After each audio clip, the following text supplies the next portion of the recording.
నమస్కారం రేషియా టీవీ వార్తలకు స్వాగతం. నా పేరు సుమలత. వార్తల ముందుగా హెడ్లైన్స్. ఆటోనగర్ సమీపంలో ఘోర రోడ్డు ప్రమాదం. కారును ఢీకొట్టిన లారీ, నలుగురి మృతి. జూన్లో అఖండ గోదావరికి శంకుస్థాపన వెల్లడించిన పర్యాటక మంత్రి కందుల దుర్గేష్. ఇళ్ల స్థలాలకే జూన్ 2న రాష్ట్ర వ్యాప్త ధర్నా. సిపిఐ జాతీయ నాయకురాలు అక్కినేని వనజ. బొమ్మల బూరమ్మకు నాయకుల ఘన నివాళులు. బొమ్మల దత్తు కుటుంబ సభ్యులకు ప్రగాఢ సంతాపం.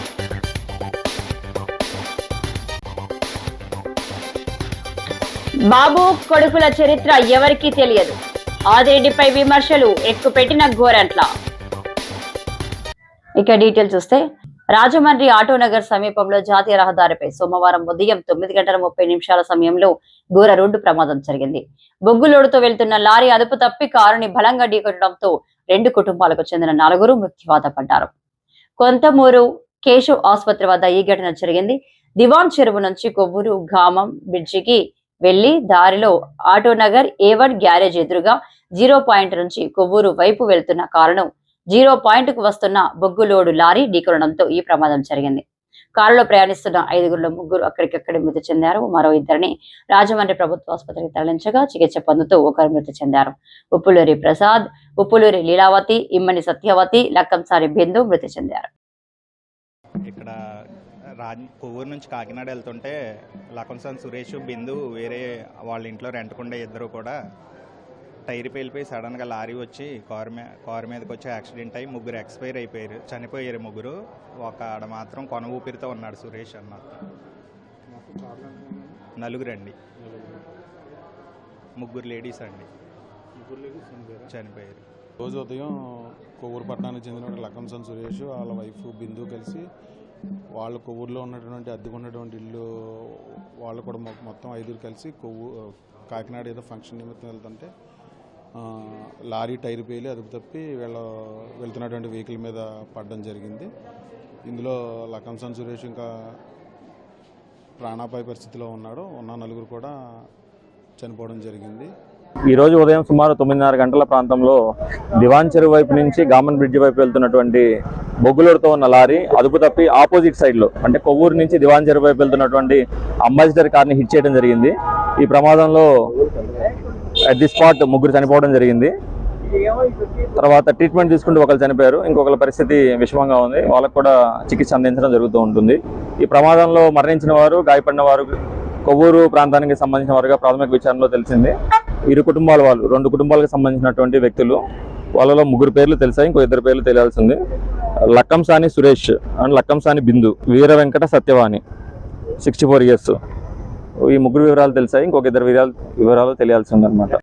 అఖండ గోదావరి పేరుతో 97 కోట్లతో చేపట్టబోయే పర్యాటక ప్రాజెక్టు పనులకు జూన్ మొదటి వారంలో శ్రీకారం చుడుతున్నామని, ఇప్పటికే కొన్ని పనులకు టెండర్లు పూర్తయ్యాయని, పుష్కరాల నాటికి మొత్తం ప్రాజెక్టు పూర్తి చేస్తామని రాష్ట్ర పర్యాటక సాంస్కృతిక సినిమాటోగ్రఫీ మంత్రి కందుల దుర్గేష్ అన్నారు. స్థానిక హుక్కంపేటలో ఉన్న ఆయన కార్యాలయంలో సోమవారం మీడియాతో మాట్లాడుతూ, deputy CM Pawan Kalyan, MP Daggubati Purandeswari చేతుల మీదుగా ఈ పనులు ప్రారంభించడానికి సిద్ధం చేశామని వివరించారు. ఎగ్జిబిటర్లు, డిస్ట్రిబ్యూటర్లు, నిర్మాతలకు అండగా ఉంటాం, సంపూర్ణ సహకారం అందించేందుకు కూటమి ప్రభుత్వం సిద్ధమని వెల్లడించారు. థియేటర్ల బంద్ వ్యవహారంపై హోంశాఖ విచారణ కొనసాగుతుందని, నివేదిక రాగానే వివరాలు వెల్లడిస్తామన్నారు. మహానాడు సంపూర్ణమైన విజయాన్ని సాధించాలని మనస్ఫూర్తిగా కోరుకుంటూ, అఖండ గోదావరి ప్రాజెక్టు దీనికి సంబంధించి జూన్ మొదటి వారంలో ఈ కార్యక్రమానికి ఎంతో సహకరించినటువంటి డిప్యూటీ సీఎం శ్రీ పవన్ కళ్యాణ్ గారు, మన పార్లమెంట్ సభ్యులు శ్రీమతి పురంధేశ్వరి గారు, వారిద్దరి యొక్క సమయాన్ని తీసుకుని మొదటి వారంలో దీనికి శంకుస్థాపన చేయడానికి నిర్ణయించుకోవడం జరిగింది. ఇప్పటికే దానికి సంబంధించినటువంటి ప్రిపరేటరీ వర్క్ అంతా జరిగింది. అంటే ఇందులో మొట్టమొదటి టెండర్ ఓకే అయింది, ప్రస్తుతానికి ఘాట్ల వరకు ఓకే అయింది. హేవలాక్ బ్రిడ్జ్ ఇంకా అవి కూడా మొత్తం 97 కోట్ల రూపాయల మొత్తం నిధుల్లో కొంత మేరకు మనకి టెండర్ ఓకే అయింది. దానికి సంబంధించి ప్రిపరేటరీ వర్క్ పూర్తయింది. ఇంకా వారిద్దరి డేట్ల కోసమే కొంత వెయిట్ చేయడం వల్ల కొంత సమయం తీసుకోవడం జరిగింది. వారిద్దరూ కూడా మొదటి వారంలో ఇస్తున్నారు. అరవింద్ గారు ఇచ్చినటువంటిది చాలా సహేతుకంగానే ఉంది, వారు కూడా చెప్పారు. దాంతోపాటు ప్రస్తుతానికి అదేమీ బంద్ లేదన్నారు కనుక అది ఇంకా సమస్య పోయినట్టే ఆ సమస్య. కాకపోతే రాబోయే రోజుల్లో ఏ రకంగా మనం ముందుకు తీసుకెళ్లాలనేటువంటి దాని మీద కొంత కార్యాచరణ అవసరం. ఎందువల్లంటే దీనికి పరిశ్రమని తొలి నుంచి కూడా గౌరవం ఇస్తూ పరిశ్రమ ద్వారా రాష్ట్రంలో చలనచిత్ర పరిశ్రమాభివృద్ధి జరగాలని ఇప్పుడు కానీ ఉమ్మడి రాష్ట్రంగా ఉన్నప్పుడు కానీ చాలా కృషి చేసినటువంటి ముఖ్యమంత్రి శ్రీ చంద్రబాబు నాయుడు గారు. ఆ రోజుల్లో కూడా ఆయనకున్నటువంటి పరిచయాలు, ఆయనకున్నటువంటి వివిధ రకాల కార్యక్రమాల ద్వారా ఎంతో అభివృద్ధి చేశారు చలనచిత్ర పరిశ్రమని మన ఆంధ్రప్రదేశ్లోకి వచ్చిన తర్వాత. ఇప్పుడు కూడా మనం కూడా చెప్పేది ఏంటంటే ఒక కొత్త విధానాన్ని తీసుకొచ్చి ఆ విధానం ద్వారా రాష్ట్రంలో చలనచిత్ర పరిశ్రమను అభివృద్ధి చేయాలనేటువంటి ఆలోచన. ఇవాళ మళ్ళీ దాన్ని హైదరాబాద్కి పరిమితం అయిపోయినటువంటి దాన్ని మళ్ళీ ఇక్కడ తీసుకొచ్చే విషయంలో బుచ్చయ్య చౌదరి గారి పాత్ర, ఇక్కడ స్థానిక శాసనసభ్యుల యొక్క పాత్ర, అదేవిధంగా మంత్రిగా నేను కూడా పదే క్యాబినెట్ మీటింగుల్లో నేను కోరాను ఏంటంటే తెలుగు విశ్వవిద్యాలయాన్ని పునరుద్ధరించండి. అది ఆన్ రికార్డు ఉంటాయి, ఇవేమి కూడా మనం ఊరికే మాట్లాడదు. నేను ఎంత పర్సెంట్ ఉంది లేకపోతే ఇందులో ఏముందనేటువంటి దాని గురించి మాట్లాడటం లేదు. కాకపోతే ఇక్కడ మనకి ఉన్నటువంటి ఆ ట్రెడిషన్ ఏదైతే ఉందో, దట్టు గోదావరి జిల్లాలు అనగానే భాషకి పెట్టింది పేరు కనుక మాకు ఉన్నటువంటి డిమాండ్ ఏదైతే ఉందో రాజమండ్రిలో తెలుగు విశ్వవిద్యాలయాన్ని పునరుద్ధరించండి అనేటువంటి మాటని క్యాబినెట్ మీటింగ్లో ముఖ్యమంత్రి గారితో, అదేవిధంగా డిప్యూటీ సీఎం గారితో, ముఖ్యంగా మానవ వనరుల శాఖ మంత్రి లోకేష్ గారితో కూడా మాట్లాడడం జరిగింది. అంత మాత్రం ఏదో నేను ఒక్కడినే దానివల్ల సాధించేటువంటి మాట చెప్పడానికి సిద్ధంగా లేను. ఎందువల్లంటే ఇది ఎన్టీ రామారావు గారి టైంలోనే అద్భుతంగా రూపొందించబడింది. దీన్ని మళ్ళీ పునరుద్ధరించే విషయంలో మేము కూడా క్యాబినెట్ మీటింగ్లో ఒక మంత్రిగా నేను కూడా నా మాటని చెప్పడం జరిగింది. వచ్చే గోదావరి వరదలతో నష్టపోతున్న 2500 ఎకరాల రైతుల్ని ఆదుకోవాలని రాజమండ్రి ప్రజాప్రతినిధులకు సిపిఐ జాతీయ కార్యవర్గ సభ్యురాలు అక్కినేని వనజ విన్నవించారు. ఇళ్ల స్థలాల కోసం 2న జరిగే రాష్ట్ర వ్యాప్త ధర్నాలను విజయవంతం చేయాలని గూఢపత్రిక ఆవిష్కరించారు. సిపిఐ కార్యాలయంలో ఆమె మీడియాతో మాట్లాడుతూ అన్నపూర్ణగా పిలువబడే ఆంధ్రప్రదేశ్ రైతులు తీవ్ర ఆర్థిక సంక్షోభంలో ఉన్నారని ఆవేదన వ్యక్తం చేశారు. రాజమహేంద్రవరంలో గోదావరి ఆనుకొని ఉన్న 3 పంటలు పండే 2500 వ్యవసాయ భూమి నేడు ఒక పంటకే పరిమితమైందన్నారు. పేద మధ్యతరగతి ప్రజలు ఆశించే ఇళ్ల స్థలాలు ఇవ్వడంతో జాప్యం ఎందుకని ప్రశ్నించారు. రాజమండ్రి అర్బన్ రూరల్లో సిపిఐ 15,000 పైగా దరఖాస్తులు రాశామని అవి ఎంక్వైరీ చేసి ఇల్లు ఎందుకు ఇవ్వరని ప్రశ్నించారు. రేపు జూన్ 2వ తారీఖున రాష్ట్ర వ్యాప్తంగా సిపిఐ ఆంధ్రప్రదేశ్ సమితి మండల కేంద్రాల దగ్గర ఇల్లు లేని నిరుపేదలకి గ్రామీణ ప్రాంతాల్లో 3 సెంట్లు, పట్టణ ప్రాంతాల్లో 2 సెంట్లు చొప్పున ఇవ్వాలని చెప్పేసి డిమాండ్తో ధర్నాలు చేపడుతుంది. అలాగే వారి కట్టుకోవడానికి, నిర్మించుకోవడానికి ఈరోజు పెరిగినటువంటి ధరవరలను దృష్టిలో పెట్టుకుని ఒక రుణ మంజూరులాగా 5 లక్షల రూపాయలు రుణ మంజూరు చేయాలని చెప్పని. ఎందుకంటే అది ఈ రోజున 5 లక్షలకు అవ్వదు, కానీ కనీసం ప్రభుత్వం 5 లక్షలను ఇస్తే వేడి నీళ్ళలో చన్నీళ్ళలాగా ఆ కట్టుకునేటువంటి వాళ్ళకి కొంచెం ఉపశమనం కలుగుతుంది. కాబట్టి 5 లక్షలు మంజూరు చేయాలని చెప్పేసి డిమాండ్ చేస్తూ ఉన్నాం. భారతదేశంలో 70 సంవత్సరాల స్వతంత్రం వచ్చిన తర్వాత కూడా ఇంకా ఈనాటికి కూడా నిరుపేదలు ఒంటి మీద బట్టలు కూడా సరిగ్గా లేనటువంటి నిరుపేదలందరూ కూడా ఇళ్ల స్థలాల కోసం రోడ్లు ఎక్కడం అనేది, ఎండనక వాననక రోడ్లు ఎక్కడం అనేది చాలా శోచనీయము. నిన్నగాక మొన్న మరి రాజమండ్రి నగరంలో 4,000 మంది స్త్రీ పురుషులు, ముఖ్యంగా మహిళలు పెద్ద ఎత్తున ఇళ్ల స్థలాల కోసం ఫారాలు చేతిలో పెట్టుకుని, చంకన బిడ్డలను పెట్టుకుని, జెండాను చేతితో వచ్చుకుని రోడ్ల మీదకి రావడం చూసినటువంటి పరిస్థితి రాజమండ్రి ప్రాంతంలో చూసాము.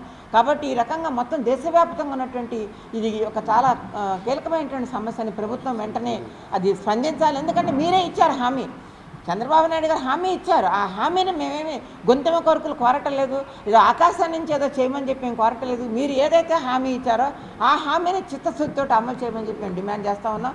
ఖచ్చితంగా రేపు 2వ తారీఖున జరిగేటువంటి పేదల ఇళ్ల స్థలాల కోసం జరిగే పోరాటంలో ప్రజలందరూ కూడా పాల్గొవాలని చెప్పేసి మీ ద్వారా విజ్ఞప్తి చేస్తూ ఉన్నాం. గోదావరి ప్రాంతానికి ఆనుకొని ఉన్న తుర్రేడు, కొంతమూరు, కోలమూరు, గాడాల, మదురుపు, గూరుపొడి ఈ ప్రాంతాల్లో భూములు ఒక పంటే వేసుకుంటున్నారు. అంటే దాల్వ మాత్రమే పండుతుంది, తొలకరి పంటలేదు.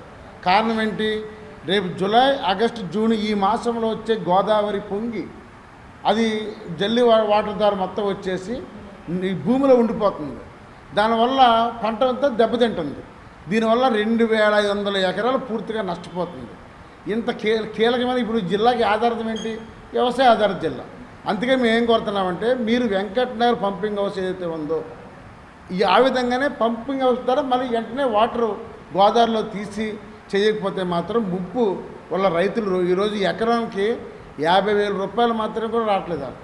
చాలా ఇబ్బంది పడిపోతున్నారు, అప్పు పడిపోతున్నారు. అందుకే ఈరోజు మీకు తెలుసు అక్కడ ఉన్న ఒక కాలేజ్ ఉంది. ఆ కాలేజు మొత్తాన్ని భూమిని కొనేస్తుంది. ఎందుకని? వాళ్ళు నష్టపోతున్నారు రైతులు. నీకు అన్నం పెట్టే రైతు ఏడుతూ ఉంటే మనం ఎలా బతకగలం? గోదావరి జిల్లా అన్నపూర్ణ జిల్లా. అలాంటి అన్నపూర్ణ జిల్లా కంటి దగ్గర పెట్టి మీరు ఎలాగా? మీరు ఇసుక ఏం పెడతారో పడండి, మీరు ఏం తింటారో తినండి, మేము ఆ జోన్ రావట్లేదు. మా బాధ ఏంటంటే ముందు రైతులకు న్యాయం చేయండి. రైతుల ఉసురు మీకు తగులుతుంది. అందుకనే అది ఇమ్మీడియట్గా పరిష్కారం చేయమని కోరుతున్నాను. భారతీయ జనతా పార్టీ రాష్ట్ర కార్యవర్గ సభ్యుడు బొమ్మల దత్తు మాతృమూర్తి బొమ్మల వెంకట సీతారామలక్ష్మి సంస్మరణ సభ స్థానిక కంబాల చెరువు వద్దనున్న ఆయన నివాసంలో సోమవారం జరిగింది. ఎమ్మెల్సీ సోము వీర్రాజు, అనపర్తి ఎమ్మెల్యే నల్లమిల్లి రామకృష్ణారెడ్డి తదితరులు ఆమెకు నివాళులర్పించారు. బొమ్మల భూరమ్మ వయస్సు రీత్యా కలిగిన అనారోగ్యంతో ఇటీవలే మృతి చెందారు. సోమవారం నివాసం వద్ద ఆమె చిత్రపటానికి బీజేపీకి చెందిన ప్రజాప్రతినిధులు, మాజీ కార్పొరేటర్లు, రాజకీయ పార్టీల నాయకులు విచ్చేసి పుష్పాంజలి ఘటించారు. ఆమె కుమారుడు బొమ్మల దత్తు కుటుంబ సభ్యులకు ప్రగాఢ సానుభూతిని తెలిపారు. కార్యక్రమంలో బీజేపీ నాయకులు రేలంగి శ్రీదేవి, పరిమి రాధాకృష్ణ, నర్సిపల్లి హారిక, గుర్రాల వెంకట్రావు, కోడూరు లక్ష్మీనారాయణ, ఎరుమల రంగారాబాబు, బూర రామచంద్రరావు, కాలేపు సాయిరాం, అడబాల రామకృష్ణ, అయ్యల గోపి తదితరులు నివాళులర్పించి వాళ్ళు ఉన్నారు.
తెలుగుదేశం పార్టీకి కార్యకర్తలే బలమని, వారు చేసిన త్యాగాలు పడిన కష్టం మరవలేనిదని ఆ పార్టీ పోలిట్ బ్యూరో సభ్యుడు, రూరల్ శాసనసభ్యుడు గోరంట్ల బుచ్చయ్య చౌదరి అన్నారు.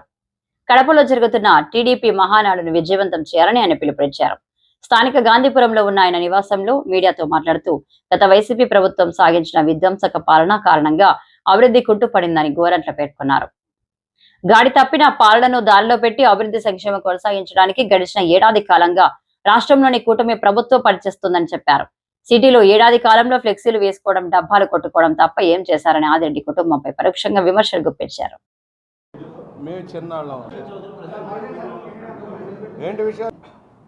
ఒక సామెత ఉంది, ఎవడో కన్న బిడ్డకి నేనే తండ్రి అన్నాడంటే ఎవడో కన్న బిడ్డకి నేనే తండ్రి అని చెప్పేవాళ్ళు కొంతమంది ఉంటారు. వాళ్ళ గురించి మనం మాట్లాడటం అనవసరం. దాని గురించి ఏం జరిగిందో మీకు తెలుసు, నాకు తెలుసు. 14-19 మధ్య ప్రయత్నం జరిగింది, కానీ 10th షెడ్యూల్లో ప్రాపర్టీస్ విభజన కాలే. మొండికేసి కేసీఆర్ వాళ్ళు మొండికేసి ఆస్తుల విభజన జరగనీయలే. ఇదే కాదు, ఇంకా చాలా సంస్థలు ఉన్నాయి అక్కడ. ఇప్పుడు ఒక్కొక్కటి కొలుక్కు వస్తూ ఉంది. మొదటి నుంచి అప్పటి నుంచి కూడా అడిగాం. ఈ షెడ్యూల్ తేలిన తర్వాత చేద్దామని అనేవారు రామారావు. చంద్రబాబు గారితో కూడా అనేక సార్లు మాట్లాడాం. ఎందుకంటే ఇవాళ చాలామంది మేమే ఏం పొడిచారు మీరు, ఏం చేశారు సంవత్సరంలో? ఊరికి డబ్బాలు కట్టుకోవడం, ఫ్లెక్సీలు కట్టుకోవడం, ఏం సాధించారని మాట్లాడతారు. ఇవాళ Bommuru complex, it is my brain change. Bommuru complex, not one, so many institutions are there. Rama Rao garu Telugu భాషకు పట్టం కట్టాలని విశ్వవిద్యాలయం పెట్టాలన్నప్పుడు రాజమహేంద్రవరం కేంద్రంగా ఆంధ్ర యూనివర్సిటీ పెట్టాలని తీసుకున్న భూములు ఉన్నాయి, మర్చిపోకండి. ఇవాళ ఏదైతే తెలుగు విశ్వవిద్యాలయం పెట్టామో ఆ భూములు ఆంధ్ర విశ్వవిద్యాలయం కోసం సేకరించిన భూములు అన్నాడు, పీడబ్ల్యూడీ ల్యాండ్స్. తర్వాత విశాఖపట్నానికి వెళ్ళింది. విజయవాడ రాజమండ్రి కాకుండా ఆంధ్ర విశ్వవిద్యాలయం విశాఖపట్నం వెళ్ళింది. ఫలితంగా తెలుగు విశ్వవిద్యాలయం పెడదామన్నప్పుడు భూములు చూడమన్నారు రామారావు గారు. చూడమన్నప్పుడు నేను చూశాను, 190 ఎకరాలు ఆ ప్రాంతం అంతా కూడా. దాన్ని రామారావు గారు స్వహస్తాలతో స్కెచ్ చేశారు. ఒక తెలుగు విశ్వవిద్యాలయం, బాల మహిళా ప్రగతి ప్రాంగణం, ఒక ఉమెన్స్ ఐటీఐ, డైటు, అదేవిధంగా ఒక బాయ్స్ ఎస్సీ బాయ్స్ పాలిటెక్నిక్ కళాశాల, నిర్మతి కేంద్రం లాంటి కేంద్రాలు వచ్చాయి. అవన్నీ రాబట్టే ఇవాళ కలెక్టరేట్ ఉన్న ప్రాంతం అంతా కూడా ఆ రోజు రామారావు గారు స్వహస్తాలతో మ్యాప్ చేసి సంతకం పెట్టి ఇచ్చిన ప్లాన్ అది. వీళ్ళకేం తెలుసు, నిన్నగాక మొన్న వచ్చిన వాళ్ళకి. ఆ రోజు చరిత్ర అది 85లో. రాజమహేంద్రవరం నగరంలోని గ్రాండ్ ట్రంక్ రోడ్డు మార్గంలో అత్యంత వేడుకగా జిల్లా స్థాయి యోగాంధ్ర యోగ అభ్యాస ప్రక్రియ ప్రారంభమైంది. జిల్లా జాయింట్ కలెక్టర్ ఎస్ చిన్నరాముడు ఆధ్వర్యంలో జరుగుతున్న శిబిరంలో పలువురు జిల్లా అధికారులు పాల్గొన్నారు. యోగా గురువు నాగేశ్వరరావు ఆధ్వర్యంలో వివిధ యోగా అభ్యాసన ఆసనాలు అధికారులకు నేర్పించే ప్రక్రియ చేపట్టారు. జూన్ 20వ తారీఖున వరకు ఇదే ప్రాంగణంలో ప్రతిరోజు యోగాభ్యాసన తరగతులు జరుగుతాయని అధికారులు, సిబ్బంది భాగస్వామ్యం కావాలని చిన్నరాముడు కోరారు. జిల్లా యంత్రాంగం, జిల్లా ఆయుష్ రాజమహేంద్రవరం నగరపాలక సంస్థ ఆధ్వర్యంలో యోగాంధ్ర కార్యక్రమం జరుగుతుందన్నారు. RDO R Krishnanayak, Ayush doctor K Ramesh, యోగాభ్యాసకులు, విద్యార్థులు పాల్గొన్నారు.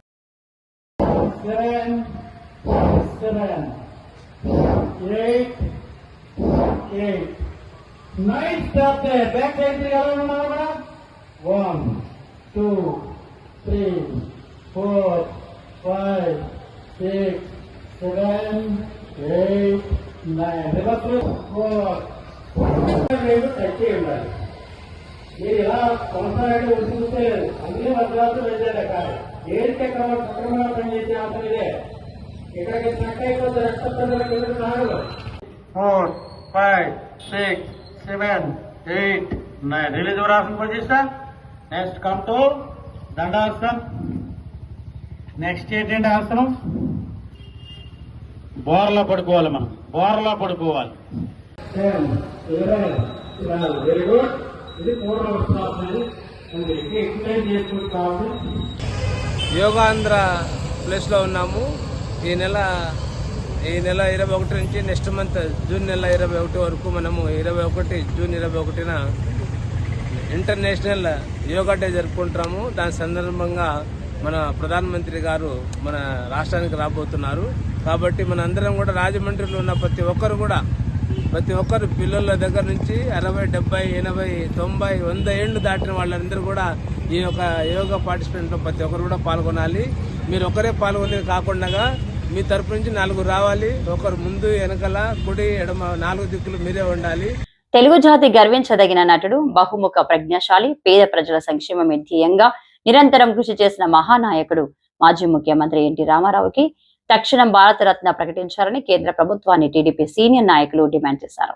ఎన్టీఆర్ 102వ జయంతి వేడుకలను టీడీపీ రాష్ట్ర కార్యనిర్వాహక కార్యదర్శి ఎర్ర వేణుగోపాల్ రాయుడు ఆధ్వర్యంలో స్థానిక పుష్కరాల రేవులో ఘనంగా నిర్వహించారు. ముఖ్య అతిథిగా కూడా మాజీ చైర్మన్, టీడీపీ రాష్ట్ర ప్రధాన కార్యదర్శి గన్ని కృష్ణ, మాజీ ఎమ్మెల్సీ ఆదిరెడ్డి అప్పారావు తదితరులు హాజరయ్యారు. వారు మాట్లాడుతూ ఎన్టీఆర్ కు ఇష్టమైన అన్నదాన కార్యక్రమాన్ని నాన్ వెజ్ వంటకాలతో ఏర్పాటు చేశారు. ఎర్రా వేణును అభినందించారు.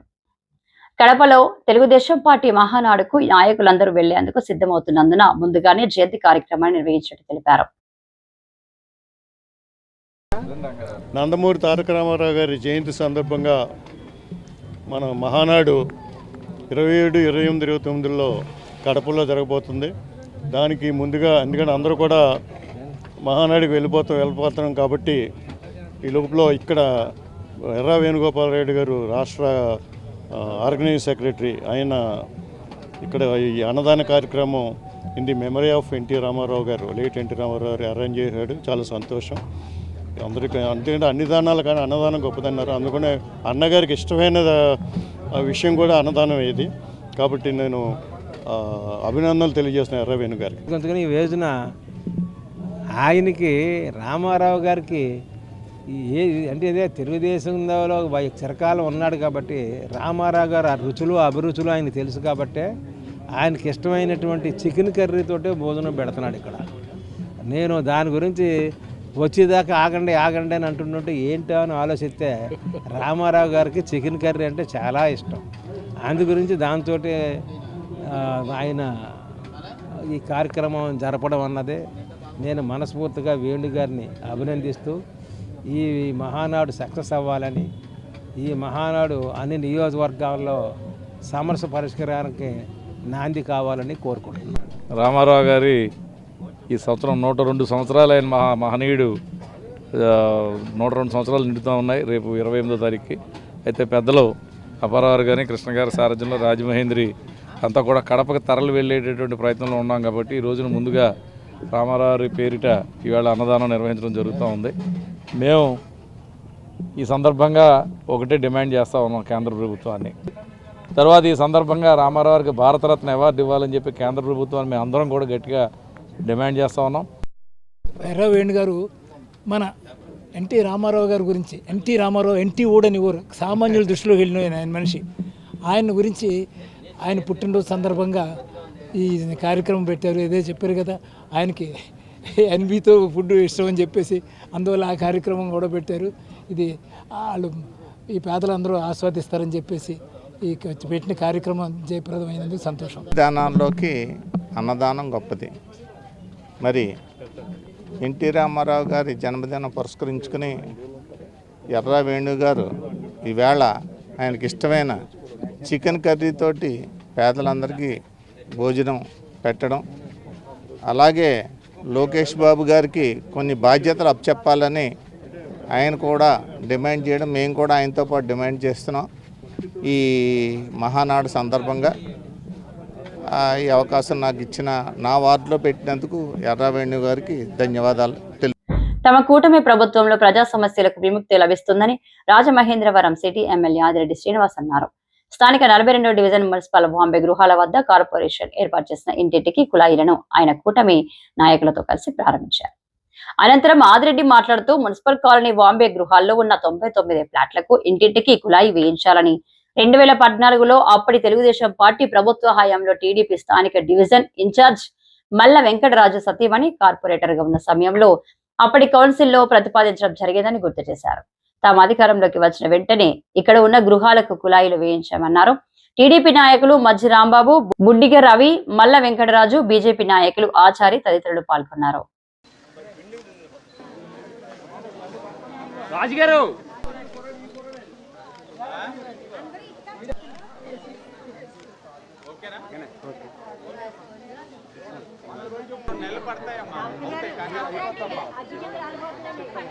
వార్డు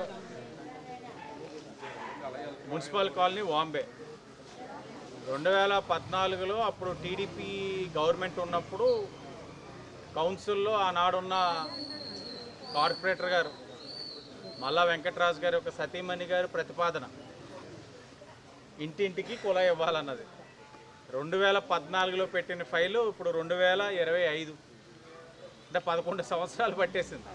అంటే టీడీపీ ఉండుంటే గత 5 సంవత్సరాలు చేసేసేవాళ్ళేమో. వైసీపీ వాళ్ళు ఎందుకు చెయ్యాలన్న ఆలోచనతో ఉద్దేశపూర్వకంగా ఆపేశారు. ఎందుకంటే వీళ్ళంతా కూడా మమ్మల్ని అభిమానిస్తున్నారని. ఈరోజు కూటమి ప్రభుత్వం వచ్చింది. 99 ఇల్లులు, 99 ఇల్లులు కూడా ఇంటింటికి కుళాయి మంచి ఫోర్స్ తోటి వచ్చే విధంగా పనిని పూర్తి చేసుకోవడం జరిగింది ఆ రాజమండ్రి మున్సిపల్ కార్పొరేషన్ ద్వారా. అలాగే ఇంకా చాలా ఉన్నాయి ఈ ప్రాంతంలో. పక్కనే పార్క్ ఉంది, సంజీవ పార్క్. దాన్ని కూడా మేము గతంలోనే చెప్పాం. నగరంలో పార్కులన్నింటినీ కూడా అభివృద్ధి చేసే కార్యక్రమం శ్రీకారం చుట్టింది కూటమి ప్రభుత్వం. దాంట్లో భాగంగా మున్సిపల్ కాలనీ గ్రౌండ్ని ట్రాక్ మొక్కలు నాటే కార్యక్రమం పూర్తయిపోతా ఉంది. వెంటనే ఈ వార్డులోనే సంజీవ పార్క్, అది కూడా చాలా మంచి పార్కు. దాన్ని కూడా నెలల వ్యవధిలోనే ప్రారంభించే కార్యక్రమం కూడా తీసుకుంటాం. ఎందుకంటే ఆ పార్కు చుట్టూ కూడా మమ్మల్ని అభిమానించే వాళ్ళే ఉన్నారు. ఎక్కడికెక్కడ మమ్మల్ని అభిమానించే వాళ్ళు ఉన్నారు కాబట్టి పనులు చేయడం మానేశారు గత ప్రభుత్వం. ఇప్పుడు ఒక్కొక్కటి చేసుకుంటూ వెళ్తా ఉన్నాం. ఏదేమైనా ప్రజలకి ఏ సమస్య ఉన్నా కూటమి ప్రభుత్వం అధికారులు తక్షణమే స్పందించి వాళ్ళ సమస్య తీర్చడానికి కృషి చేస్తారని ఈ సందర్భంగా తెలియజేస్తూ ధన్యవాదాలు. ఉగ్రవాదాన్ని ఎట్టి పరిస్థితుల్లో భారత్ సహించబోదని రాష్ట్ర బీజేపీ అధ్యక్షురాలు రాజమహేంద్రవరం ఎంపీ దగ్గుపాటి పురంధేశ్వరి స్పష్టం చేశారు. ఉగ్రవాదంతో అంటకాగుతూ భారత్ పై విషం చిమ్ముతున్న పాకిస్తాన్ దుర్నీతిని ఆమె ఎండగట్టారు. ఆపరేషన్ సింధూర్ తో దేశ సత్తా అందరికీ తెలిసిందన్నారు.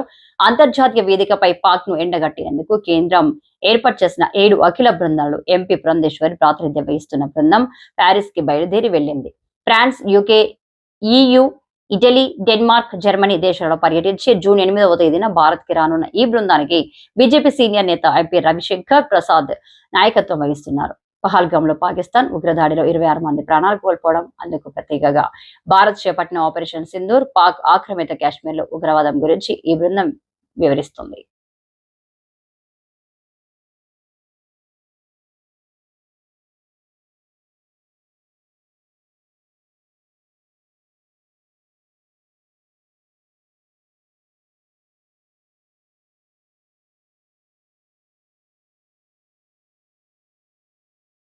ఈ వార్తలు ఇంతటితో సమాప్తం. నమస్కారం.